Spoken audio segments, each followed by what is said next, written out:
worship team. It's a great way to begin the year with the commitment of the young people and the commitment of the deacons, and we're going to challenge you also. I hope to grow in your commitment through 2009. Now, 'twas the month after Christmas, and all through the house nothing would fit me, not even a blouse. The cookies, well, I don't wear blouses, but the cookies I'd nibbled, the eggnog I'd tasted, the holiday parties had gone to my waist. When I got to the scales, there arose such a number. When I walked to the store, less a walk than a lumber, I'd remembered the marvelous meals I'd prepared, the gravies and sauces and beef nicely reared, the wine and the rum balls, the bread and the cheese, and the way I'd never said, "No thank you, please." As I dressed myself in my husband's old shirt and prepared once again to do battle with dirt, I said to myself, as I only can, "You can't spend a winter disguised as a man." So away with the last of the sour cream dip. Get rid of the fruitcake, every cracker and chip. Every last bit of food that I like must be banished till all the additional ounces have vanished. I won't have a cookie, not even a lick. I want only to chew on a long celery stick. I won't have hot biscuits or cornbread or pie. I'll munch on a carrot and quietly cry. I'm hungry. I'm lonesome. And life is a bore, but isn't that what January is for? Unable to giggle, no longer a riot. Happy New Year to all, and to all a good diet. It's resolution time. I won't ask which segment is clapping about that. It's resolution time of the year, and as always, people try to start off the year with a resolution. Now, how many of you really made resolutions for the year? Okay? How many of you wrote them down? How many have broken any resolution they would have made for the year? That's kind of the way it is for me. Well, we're looking at a future year, 2009.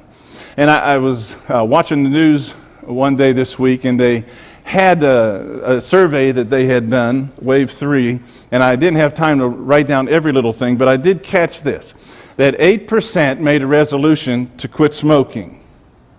That's good. 40% made resolution to get out of debt. That's good. And 44%, the largest group, made a resolution to what? Lose weight. Yeah. Yep. A lot of people make resolutions anticipating that another year is waiting for them. But the reality is that there's no guarantee that we'll have 365 days given to us in 2009. James wrote, "Now listen, you who say today or tomorrow we will go to this or that city, spend a year there, carry on business and make money. While you don't even know what will happen tomorrow. What is your life? You are a mist." And I always tell people, I'm more like a fog, but but you're a mist that appears for a little while and then vanishes. Instead, you ought to say, if it is the Lord's will, we will live and do this or that. Lynn Johnson gave me a card. I believe on Christmas Eve she gave this to me. It was from one of the people that she had designated to receive a Christmas basket, and the lady got the basket. She wrote this card: "Words cannot express the gratitude I have for the food basket. God always seems to place special people like you in my life. It's people like you, I'm not talking about me, this is for the congregation. It's people like you that give me the strength and hope to keep putting one foot in front of the other and trust in the Lord that I can make it each day. Thank you." And it's signed Maggie Day. When Maggie didn't show up for work on December 26th, her co-workers got worried and went to her apartment, and there they found Maggie deceased. She had died of natural causes on Christmas night.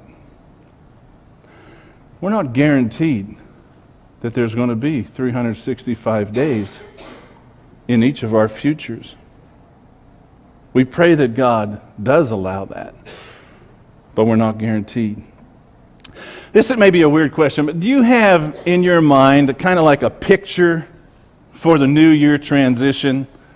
Now, let me explain what I mean. For instance, some people, in their minds, they may see it as the sand has gone through the hourglass, and so somebody's turning over the hourglass, and the sand starts again.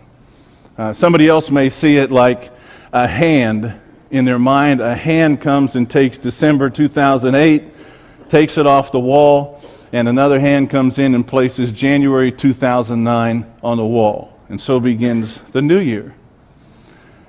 I have, when you look in the newspaper sometimes, you see 2008 or the year that's going out depicted as an old man, right? And then the new year coming in, it's usually a baby with a sash that has the number of the year that's coming in. How do you picture it?